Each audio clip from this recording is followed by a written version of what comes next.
Hai Sobat Ensiklo, jumpa lagi dengan kami, tim Ensiklo. Pada video kali ini, saya akan bercerita tentang cara menyemai stek batang anggur. Video ini juga sekaligus untuk menjawab permintaan dari Pak Ahmad Sujana dari Papua, yang menyampaikan permintaan kepada kami untuk membuat video tentang semai stek batang anggur di kolom komentar. Penyemaian stek batang anggur bisa dilakukan dengan beberapa metode. Yang pertama, yang paling umum dilakukan adalah dengan menanam atau menyemai stek batang anggur ini langsung pada media tanam di dalam polybag.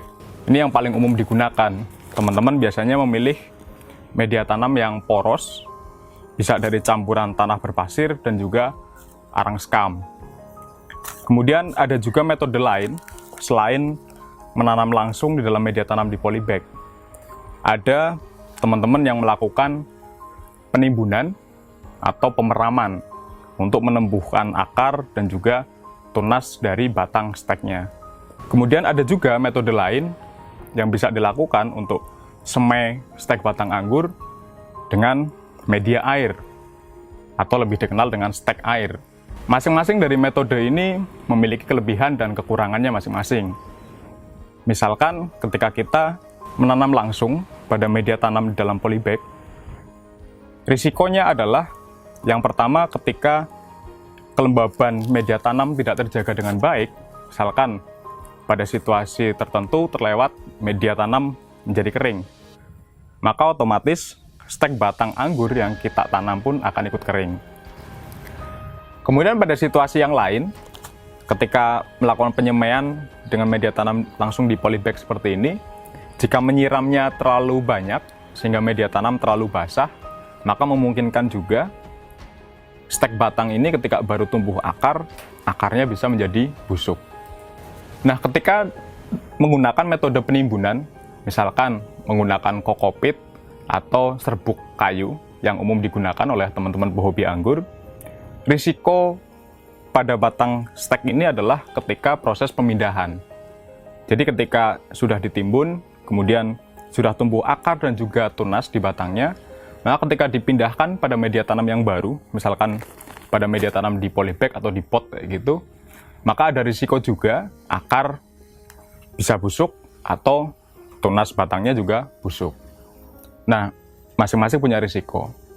Pada video kali ini, saya akan mencoba berbagi kepada teman-teman semua tentang salah satu metode yang cukup aman digunakan, dan banyak teman-teman juga yang merekomendasikan metode ini, yaitu dengan stek air.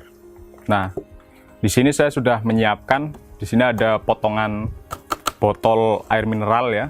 Teman-teman bisa mencari sendiri, bisa juga menggunakan wadah lain. Kemudian di dalamnya sudah saya isi air. Lalu ada di sini saya punya potongan batang dari salah satu varietas anggur. Sebelum melakukan semai stek batang, teman-teman perlu memerhatikan penyiapan pada stek batangnya. Banyak yang bertanya juga di kolom komentar, berapa idealnya jumlah mata tunas ketika melakukan stek batang, atau berapa jumlah mata tunas yang ditimbun sih? Nah, video ini juga sekaligus untuk menjawab pertanyaan dari teman-teman. Stek batang disiapkan, yang paling ideal itu adalah memiliki 3 mata tunas. Jadi di sini ada 1, 2, dan 3 mata tunas, atau panjangnya lebih dari 20 cm. Dan stek batang ini didapatkan dari pohon anggur yang berusia dewasa atau sudah berusia lebih dari 1 tahun. Batang sudah berukuran lebih dari sebesar pensil dan juga sudah berwarna coklat. Ini adalah ciri batang tua dari batang anggur. Ketika menyiapkan potongan batang anggur untuk stek, teman-teman perlu memperhatikan bahwa potongan yang disiapkan ini adalah batang yang sehat. Batang yang sehat dicirikan dengan mata tunas yang sehat dan juga kondisinya bebas jamur dan penyakit. Karena itu, ketika menyiapkan potongan batang, teman-teman juga perlu melakukan sedikit treatment, misalkan dengan melakukan perendaman menggunakan fungisida. Bisa gunakan fungisida nabati ya, kalau saran dari kami sih. Kemudian, ketika menyiapkan potongan batang anggur, hal yang penting juga untuk diperhatikan adalah kadar air dalam kambium batang ini. Ketika teman-teman membeli potongan batang anggur dari teman atau beli secara online, lebih baik menanyakan dulu tanggal pemotongannya. Karena itu penting kita mengetahui potongan batang ini dia sudah dipotong berapa lama gitu. Kemudian yang kedua, ketika misalkan melewati proses pengiriman menggunakan jasa paket. Jika pengirimannya terlalu lama, juga memungkinkan batang anggur menjadi kering. Karena itu, ketika misalkan teman-teman mendapatkan batang anggur yang kondisinya sudah kering, lebih baik lakukan perendaman terlebih dahulu menggunakan air biasa. Perendaman dilakukan 24 jam. Kemudian setelah itu teman-teman bisa memeriksa apakah kadar air dalam kambium batang anggur yang teman-teman punya itu sudah kembali atau belum. Nah, batang yang sehat itu biasanya kalau dilihat seperti ini, dia di bagian potongannya itu dia akan mengeluarkan air. Dan ini potensi untuk tumbuhnya lebih besar daripada batang yang dalam kondisi kering. Ketika sudah punya potongan batang seperti ini, penyiapan bahan untuk stek dilakukan dengan tadi saya sebutkan minimal 3 mata tunas. Kenapa 3 mata tunas? Mata tunas yang paling bawah adalah akan menjadi tempat untuk tumbuhnya akar. Kemudian mata tunas yang kedua dan ketiga adalah diharapkan akan tumbuh tunas batang di sini. Sehingga kita bisa memilih salah satu yang paling sehat. Nah, apakah bisa dilakukan hanya dengan 2 mata tunas? Bisa. Tapi risikonya menjadi lebih besar. Akan lebih aman ketika dilakukan dengan 3 mata tunas. Nah, potongan batang ini perlu disiapkan untuk bagian bawahnya. Jadi misal ini adalah bagian atas dan ini adalah bagian bawahnya. Bagian bawahnya kita potong, dia rata tepat di bawah posisi mata tunas yang paling bawah. Jadi ini adalah untuk memudahkan pertumbuhan akar. Karena kalau ini tidak dipotong, nanti batang di bagian bawahnya ini tetap akan busuk. Karena di sini tidak tumbuh akar. Yang paling penting adalah pemotongan dilakukan di bagian bawah atau tepat di bawah mata tunas.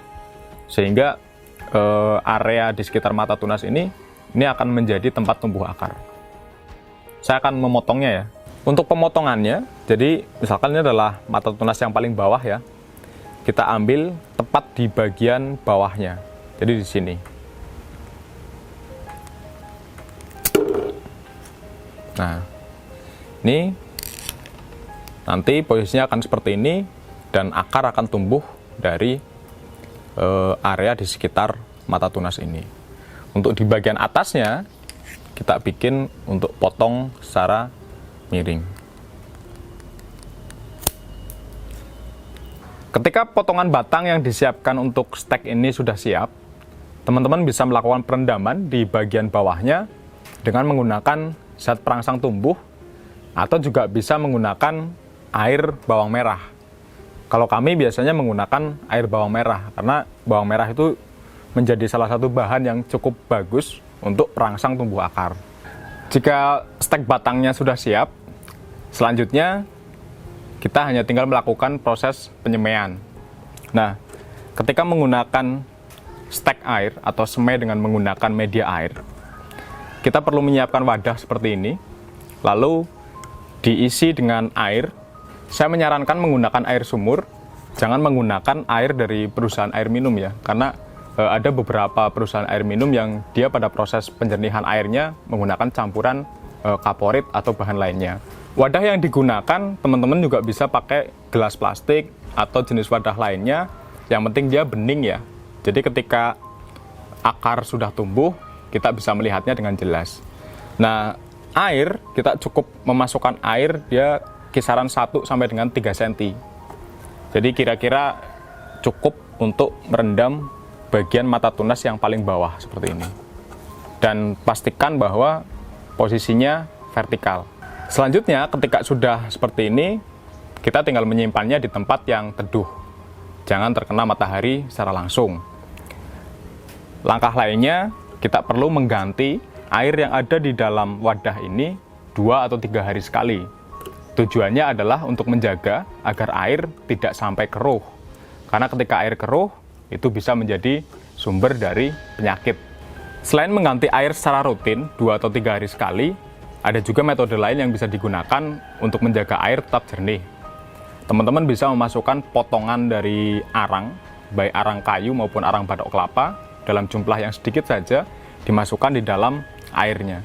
Jadi keberadaan arang di dalam air nanti berfungsi untuk menjaga kejernihan air, sehingga bakteri ataupun jamur tidak tumbuh. Proses penyemaian umumnya berlangsung antara 2-4 minggu.